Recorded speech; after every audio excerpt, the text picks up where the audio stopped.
The number one question I get asked all the time as I mentor different agency clients to grow their agency is, how did you scale it so much? What funnel did you use? What's your marketing setup like, right? So the number one issue for agency owners is the inconsistent amount of leads they're getting in. Sometimes you're getting a couple and sometimes you're getting a ton, and you don't like that inconsistency.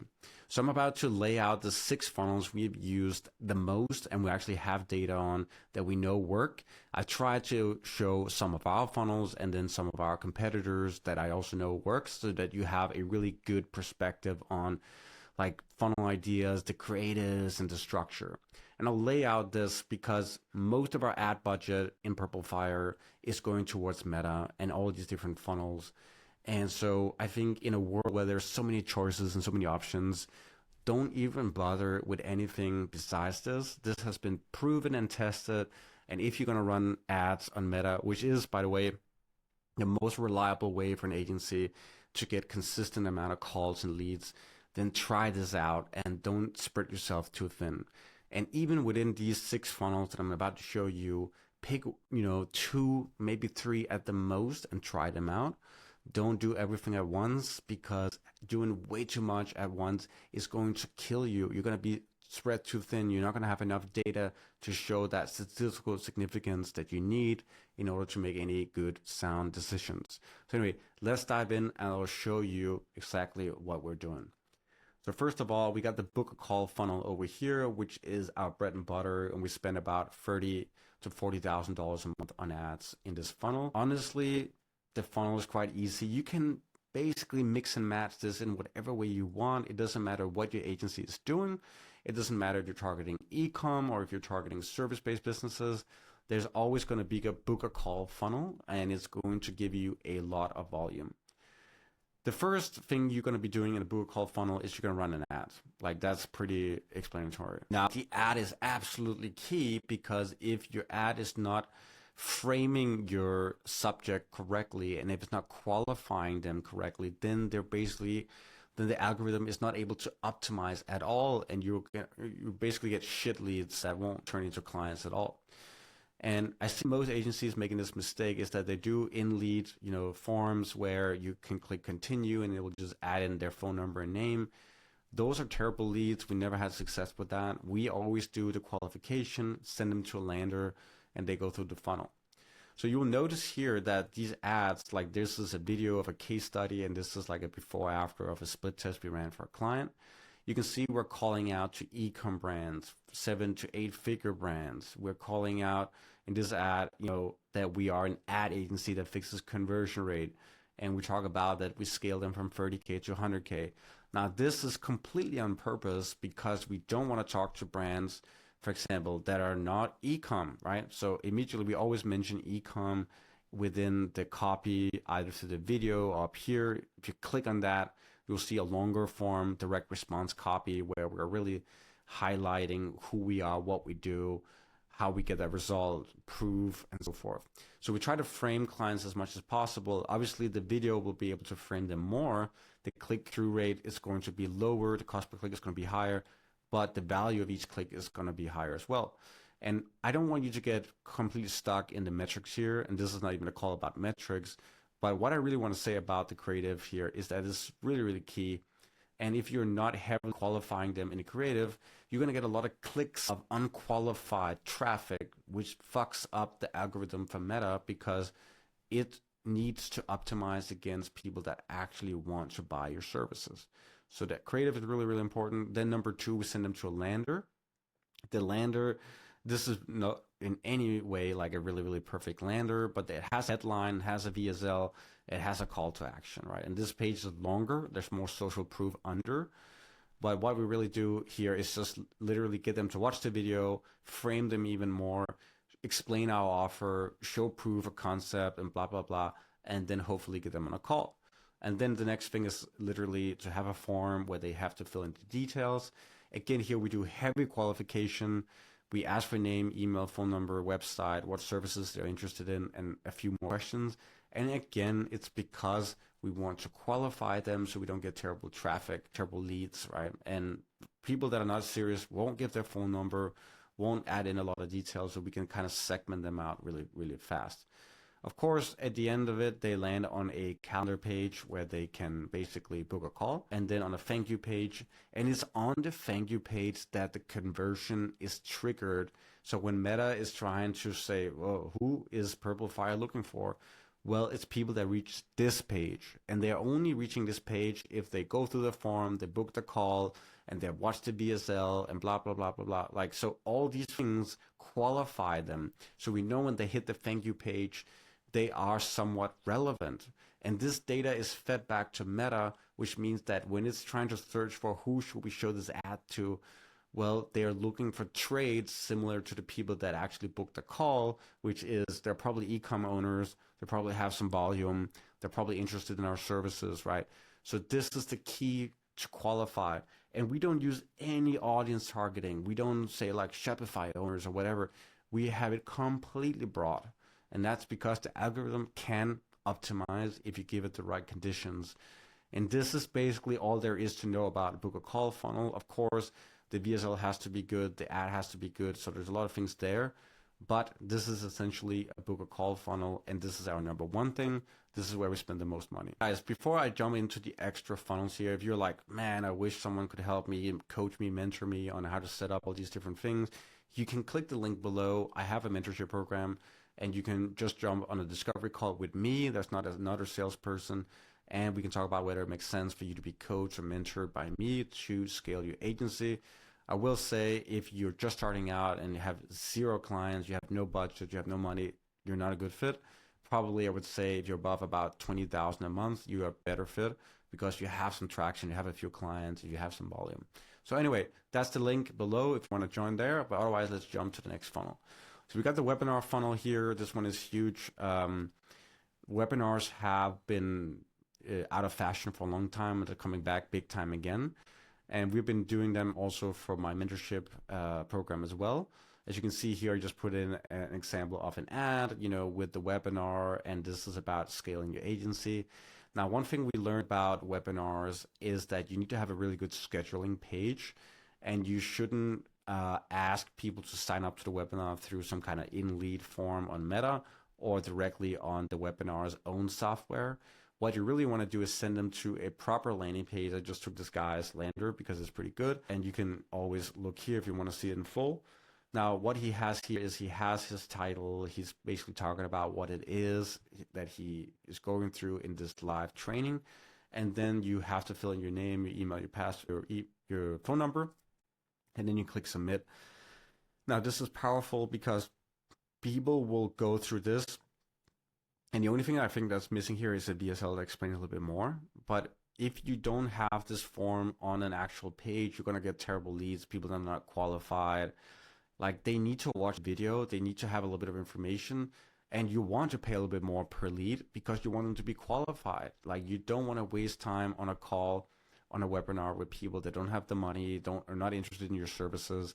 So my big key here on the webinar funnel is get a good lander, get a BSL going, and then get a form where they can put in their phone number, email, and so on.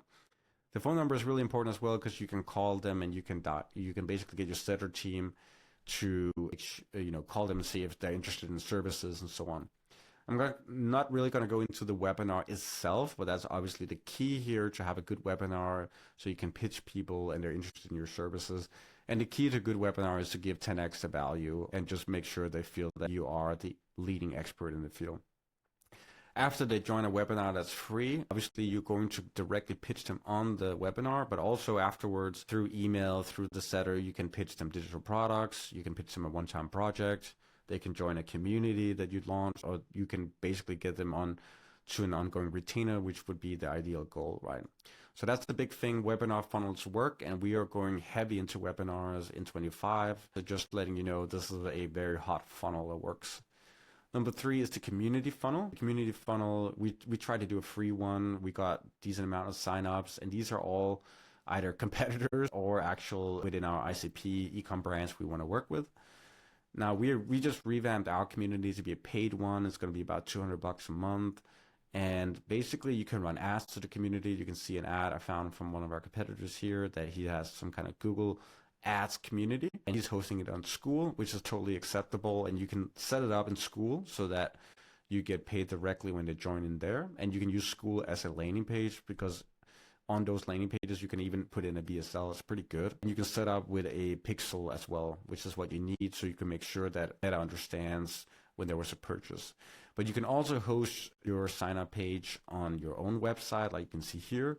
When it was for free, we had them add in a lot of information so that we can actually see if they're within ICP, and we can contact them later on. If it's a paid one, you only need name and email, and then once they sign up and pay, then you can ask for phone number and so forth as a condition for them to come into Slack or in school. You need a little bit more info there. And again, the community itself can be used to upsell digital products, one-time projects, webinars, ongoing retainers. This is really cool. Like, I have a community with 300 members. I can say whenever I have a new webinar coming, I can post digital products that they can buy. I can say we have a special promotion on one-time projects like an audit, a landing page, a review of their email marketing, whatever it might be. 1 hour consultation with one of our specialists. So it's a really cool way to get brands that are not really within your ICP yet. They might be too small, or they might just not be ready. They don't trust you yet. They can come into the community, they can get a lot of value, and when they're ready, they can ascend to one of these paid things, like an ongoing retainer even, or coaching deal. There can be a lot of really cool offers that you can do once you have them into the community. So this works really well, and this is another thing we're also scaling even more in 25. Now we got the lead magnets funnel, which is one of the oldest one. It literally just starts with an ad, and here you want to qualify people. Again, make sure they understand that it's relevant to them. And then they can get the free lead magnet in here, obviously get access to the product. And then after that, they can go so many different directions because they're on your list. You can get them hooked up to a webinar. They can, again, come into a community. They can buy a digital product. And again, all the time you can be offering them to jump on a call with you for whatever reason, an audit, whatever it might be. So again, you can really convert them down the line.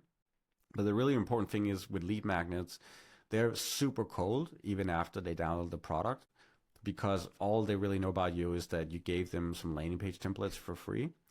And so it's not really enough just to get them the templates. And, they need to be in a community. They need to have a webinar or something to be warm enough for them to want to work with you, in most cases anyway. So the job is really to say, okay, they got the lead magnet, now let's get them a bit warmer. Let's see if we cannot get them to jump on a webinar, or we can get them to buy a digital product that is, maybe a mini course on how to do landing pages or something like that. And after they've taken that, they're going to be much more ready to book a call with you in regards to either an ongoing retainer, which is the big goal, or a one-time project, which is just something where you get paid once, but like a bigger chunk than just a digital product. Could be like a 5K audit or a lander or whatever it might be. So one-time projects could be amazing as well. The lead magnet funnel is definitely great. It's a great way to get subscribers. And if you have an active newsletter, which I think is mandatory, they will consistently get high value content after they download the lead magnet, which is going to keep them warmer. And this is going to be really beneficial for you in order to pitch all those things down here as well. Now, how many did we do? We did 4. So the 5th one is digital products. I'm really hyped and bullish on this one as well. So basically what you can do is you can do an ad, and then you can sell a product for less than $100. And hopefully you can get it to break even at a ROAS, above 1, or at least at 1, which means then you're then acquiring customers for free. And right after they buy that product, and also through automations in your email sequences, you can pitch a call with you. They can jump on a call with you to get an audit, a second opinion, or something like that, right? A lot of those people that buy a pay product would love to jump on a call with you to get a little bit more value, especially if you're pitching them something soft like an audit and not a high, because everyone loves to get a second opinion on things. So that funnel can work really well. Basically, you're getting clients for free. Your digital product is paying for the ad spend. And then a big chunk, which could be about 50% of the people that buy the product, they will also be interested in your call. And this is a really great way to get new clients basically for free, because your digital product funnel is paying for the ad spend. In the best case scenarios, your digital product will even be profitable, slightly profitable, and you're getting those calls with clients that are also interested in your services. So it's a really, really cool funnel. And you could think of a million different things to sell here. It could be a mini course, it could be a huge course, it could be like, a checklist, it could be a 1 hour consultation, it could be, templates of different types. Like I could probably think of 100 different things I could do here. And it's all about, first of all, finding out whether it makes sense from a ROAS perspective of getting roughly a 1x ROAS. But the true metric you're looking at here is what's the cost per call I'm getting from this? And even if you're at a, 0.5 ROAS here, so you're losing a bit of money, but ultimately you're getting calls for about $100. That's insane. Like if you can scale that, that's such a cheap way and way cheaper than a Google call funnel, to be honest with you. So it can be really, really cool. And look at the back end numbers here. Cost per call, cost per new client, and what is the client worth after 3 months, 6 months, 12 months? Because if you sell a checklist for conversion rate optimization, you can be sure they're interested in CRO. But what if you are not actually good at delivering CRO practices and you're much better with ads? Then it doesn't make sense to push it so much because your client is going to churn. So think about those back end metrics as well. It's really, really important. All right, guys, we're coming up on the last funnel here, which is what I call the one-time project funnel. This is a random website I found where they do revamped hero sections for £350, which is a really nice sweet spot of people wanting to probably just swipe their credit card without thinking too much. And it's B2B at least. In B2B settings, £350 is not a lot. So what's really cool is you could probably get away with running ads to this and get a lot of people excited about a one-time project. You could revamp this completely and say, we're going to deliver 5 creatives or a BSL video or a email flow or whatever it might be. You could find 20 exciting things to offer for less than $500, and you could run ads to it, and maybe you'll be profitable just from this first initial funnel.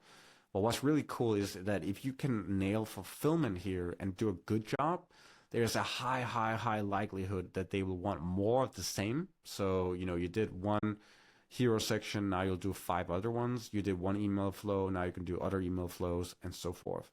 So you can get more one-time projects. You could get bigger one-time projects. You could get ongoing retainers from it. And you could push them to other valuable things like paid community, a webinar, things like that give a lot of value to them. So this is a cool way to just get clients on board. It goes a little bit above the digital products one because there's a service behind this. It's not an automated deliverable. This is where they may onboard, you get them on Slack, you get to meet their team. There's a bigger back and forth with revisions, right? But this is actually super healthy because they get to put a foot in the door and see who your team is, what it's like to work with you. And when you then come knocking on the door saying, hey, here's a retainer, let's do this every month for you, it's going to be like, oh, I trust them. I had great experience with them so far. It wouldn't be a big thing for me to sign a retainer because they seem like great guys. So anyway, guys, these are the 6 funnels that I definitely are putting all my efforts into, and that is going to be the foundation of Purple Fire in 25 and beyond. We already had so many successes with it, but we're only going to expand from here. And yeah, I would say don't waste your time with a lot of other things if you run an agency, because this is actually stuff that works. But think about being creative, doing iterations and variations of all these different funnels. This is where you can find gold because no one has potentially done that variation before. But anyway, guys, that's it for me. Again, if you want to be mentored on these funnels, get someone to actually give you feedback on all the different things you're doing here, you can click the link below. Let's jump on a call and we can talk about it if it makes sense, if you're a good fit. But otherwise, I hope that you actually got value out of this, and we'll talk soon.